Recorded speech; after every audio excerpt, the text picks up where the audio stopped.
Hey gliders, Lpssugarglider here, and in today's video I'm going to be talking about my experience at LPSCon 2024.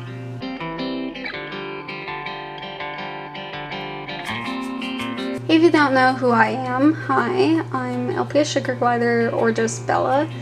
I'm an LPS tuber and Instagrammer who has been going to LPSCon since 2018. I have also filmed vlogs of my experience at LPSCon for the past 3 years since 2021, which is why I wanted to talk about my experience at LPSCon this year, which was not the best. To be completely honest, I wasn't too sure whether or not I wanted to make a video about this. I'm very grateful that I was able to attend LPSCon this year as well as previous years, and I don't really like posting very negative opinions, but I also think it's important that people share their experiences about the convention this year, both the good and the bad. Also, I just want to throw it out there that I really appreciate all of my friends and other people that came up to me and said hi at the convention, as well as my family for making it possible for me to even go. I am very thrilled that I was able to go and I have been able to go to LPSCon these years.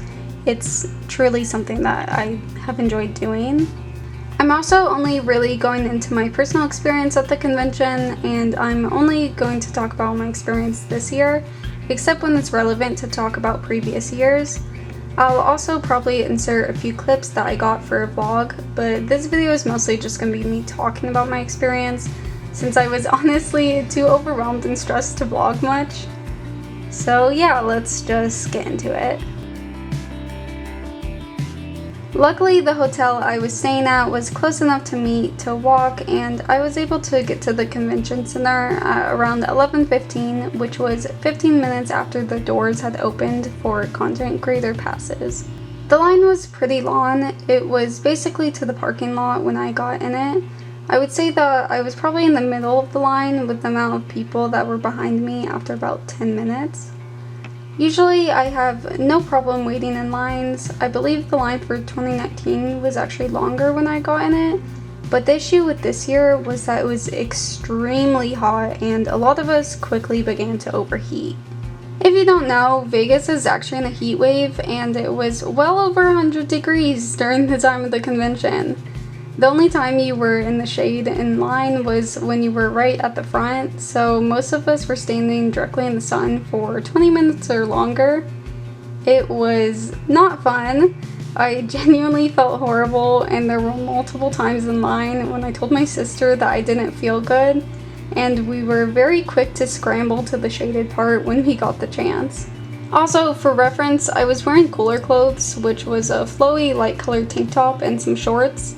I did have knee-high socks, but my legs weren't very hot, and I'm also from California. It tends to get pretty hot here, and I also tend to get cold easily, not hot easily, so that kind of shows just how hot the line was, and I genuinely felt sick by the time that we got inside. I will say that the LPSCon staff was trying to move the line along quickly, and they did pass out the schedule paper to use as fans, which I did appreciate, but at the same time it was very, very disorganized. At one point they tried to split the lines into two at the front to get more people in the shade, but they were a little rude when directing people, and it was very confusing where to go. This was also when they handed out the swag bags, which, to be frank, kind of sucked. They really just had candy and some lame pets in them. I got a couple of G4 pets, which I guess I could use for customizing. I didn't really expect the swag bags to be that good, because they usually aren't, but it is kind of a shame that they aren't very good quality, just because they are one of the few benefits that you pay for with content creator tickets, which that's around $100. So I don't know why they're giving swag bags that are honestly just full of cheap LPS and candy. It's really a shame. Also, if you've seen my vlog from 2021, I was given an extra swag bag at the end of the convention that year, which was a lot better, and it even had a short hair cat in it. Over the years, the quality of the swag bags have really degraded, with this year being the worst. Eventually, we were able to quickly sign the banner and make it to the front of the line. When we got to the front, they haphazardly checked people's bags. My sister had 2 bags, but they only checked one of them. They only quickly checked my bag before ushering me into the door and telling us to not stop in the next room so that it didn't get too crowded. For some reason, they had all of the raffle tickets right in that hallway, but we didn't really get the chance to see them before we were rushed into the main room. If you don't know the layout of me, it's basically this. The front entrance connects to a small room/hallway. From there, you can continue to your left and go in the main room, or you can go right and take the elevator or stairs to the other 2 floors. LPSCon has used me a total of 3 times over the years, and normally I really like this location for the convention, but the setup this year was just horrible. They basically had everything downstairs in the main room. Almost all of the shops were downstairs along the walls, as well as in the middle of the room along with the main stage and tables. This, combined with the sheer amount of attendees this year, made it almost impossible to find anywhere to sit, and I couldn't even stand in one location for more than 2 minutes without getting bumped into by a stranger.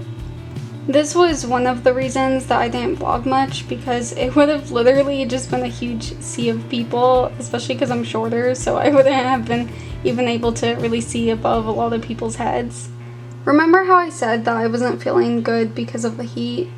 Well, I basically felt even worse when I got inside because I was immediately so overwhelmed visually with the amount of shops and people, as well as audibly, as they played the welcome videos way too loud as soon as we got there, and I honestly just wanted to leave. I would also like to say that I've been to this location before. I expected most of the shops and trading tables to be downstairs, and I expected it to be more crowded, and I knew how attendees acted when shopping and sitting at the tables. I'm also not the type of person to get easily overstimulated, so I cannot even imagine how it was like for people who A, had never gone before and didn't know what to expect, or B, get overwhelmed by lots of noise easily. I was overwhelmed and I knew what to expect, and it was just a lot.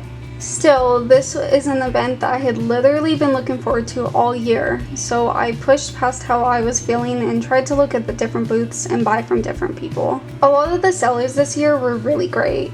I mostly bought merch from people, and there were a lot of really great customizers and artists that I didn't get a chance to film their booths because I was just not in the right headspace to film. Another really cool booth was Tail Napkin and Prescott Hill's booth, which was unfortunately located in the corner right next to one of the speakers. If you don't know who Prescott Hill is, he's one of the original artists for the early box art for LPS. I was really excited to see him since I love his art, and he was super kind and signed my art book, which was honestly the highlight of the whole convention. He was also wearing cat ears, which I thought was super funny. Unfortunately, him being there wasn't announced at all by LPSCon staff, which is crazy since they mentioned some of their other shops but not him. On the main floor, I saw LPS Rosie TV, Puppy Lover 863, KKLPS, Sugar Diamond, and Cobalt Studios. KKLPS was also kind enough to pick up a new wave of the blind boxes for Briley and I, which I was super excited about. Sugar Diamond also gave Briley and I one of the passport sticker sheets, which is also another element of the convention that I really enjoyed. It was a lot of fun to go around and collect all of the ambassadors' stickers. Cobalt also made me a little drawing of my mascot, which is honestly one of my favorite things that I got this year. I really like it. Overall, talking to people and seeing my friends was really nice, but unfortunately it was very hard to hear anyone or even stand and chat with someone without having to move out of the way for other attendees. Because of this, I wasn't able to talk with as many people as I would have liked. After a little while of kind of putting up with the main floor, I went upstairs to the other ones. The 2 upstairs floors were only accessible to content creator tickets, which is insane considering how crazy the downstairs was. To go upstairs, you could either take the elevator or the stairs, but the elevator always takes a while, and the stairs didn't even have a door open or a sign saying that they were available to us. The only reason I knew they were there at all and accessible to attendees was because I've been to this location 2 other times, and I always prefer to take the stairs over the elevator. The elevator always ends up breaking down every year, which is another reason that I use the stairs. Also, side note, the convention didn't appear very accessible since the elevator did break down and because of the overcrowding. I saw multiple people either using a wheelchair, cane, or crutches, and I genuinely don't know how they navigated the convention because I was having a hard time finding my way around that crowd. There were also a few vendors upstairs who I felt really bad for since they didn't get the chance to sell much since they were upstairs in a random room that was only limited to content creators and barely advertised by the staff. I genuinely kind of stumbled upon the room that they were in, and yeah, it sucked. It was a lot more chill upstairs, but there still weren't very many places to sit, and you're kind of cut off from knowing anything that's going on downstairs, which has always been one of my main complaints. If any announcements or events were happening downstairs, you had absolutely no clue about any of them when you're upstairs. Still, the upstairs was a lot more chill, and I went up there a lot to decompress, sometimes sitting on the floor when I couldn't find any seats. The VIP panels were very enjoyable as usual. The 4 VIPs were LPS Honey, Puppy Lover 863, Tiki's LPS, and LPS Emily. You had to sign up on a random paper downstairs to find out which floor each panel was on, which was very confusing and unclear, especially since the schedule that they handed out at the beginning of the event didn't even match up with the actual time slots for the panels.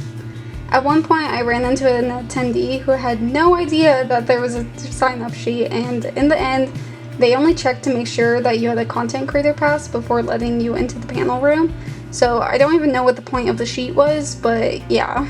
The only 2 panels that I went to were Puppy Lover 863's Character Creation Workshop and LPS Honey's Customizer Challenge Workshop. I also tried to attend LPS Emily's Q&A, but I genuinely just couldn't find the room that it was in, and I think the time slot was wrong on the schedule. Yeah, I don't know. Both Daisy's and Honey's workshops were a lot of fun, and you could really tell that they both put a lot of work into them, which I'm sure is the case for the other 2 VIPs. They honestly were one of my favorite parts of the convention, and one of the few times where I would say that I actually enjoyed myself. Before the convention, LPSCon informed attendees that they were going to be checking bags during sign-in and that no outside food or drinks would be allowed.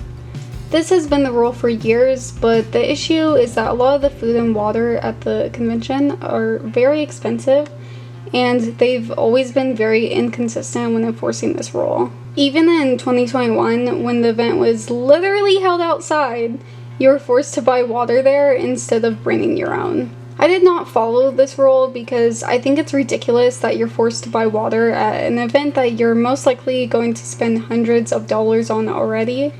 Obviously, if they told me when they checked my bag that my water bottle wasn't allowed, I would have dumped it, but luckily that wasn't the case because the person checking my bag didn't even comment on it, and even though it was very clearly visible, I was able to bring my water in. I do know that there were some people that didn't have water all day and had to wait outside in long lines for overpriced food and drinks. This, along with the overall lack of proper security with bag checking, made the event a lot less safe for attendees. While in line for Honey's panel, I also noticed that there was only one security person between her panel and Tiki's, even though both panels had long lines waiting for them to start. In addition to all of this, the main floor was well over capacity for most of the day. On the Meet website, it states that the downstairs can hold up to 615 guests. LPSCon expected around 900 guests, which shouldn't have been a problem with the 2 upper floors, but only content creator passes had access to these floors, and they had most of their events like announcements, trading, market, cake cutting, raffle, and the fashion show all downstairs in this one room. This, along with all of the tables and vendor booths, made this space even smaller than it should have been. This was something that LPSCon should have taken into consideration when choosing the venue, the setup, and the amount of tickets that they wanted to sell. I think that the raffles at LPSCon could be one of the most fun experiences. I myself have been very lucky and won the raffle a couple of times in the past, and I've even been able to get a dream pet out of it. The That being said, the raffles were not handled the best this year.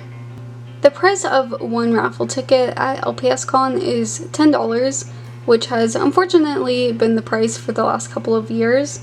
Because of this, I personally only buy 1 or 2 tickets each year. In the past, they usually have one big raffle with all of their items except maybe one separate raffle with the Comic-Con cat. This year, however, they had a general raffle with a bunch of different prizes, a Comic-Con cat raffle, as well as 3 other additional raffles for each option of the dragon color. This means that if you even wanted a chance to win at all the separate raffles, you would have to spend around $50 just for 5 tickets.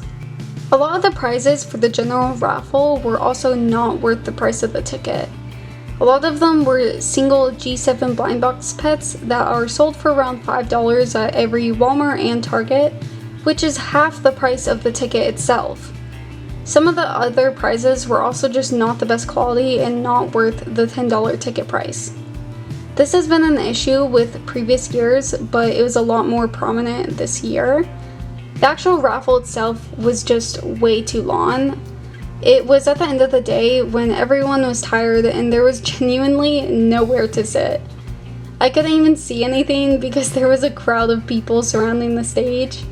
I genuinely think it took an hour to get through the whole raffle, if not longer, and by the end of it I was honestly just bored and my back hurt from standing all day.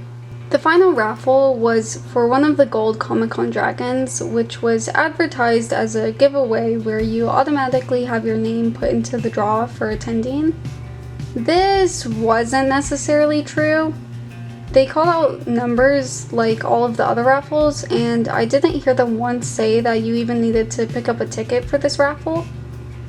Based on the original post, I, along with many others, assumed that it would be your name put into the raffle automatically and not a random ticket that you had to pick up from somewhere. They also did not send out an email letting people know about this or even advertise it when you were literally buying raffle tickets.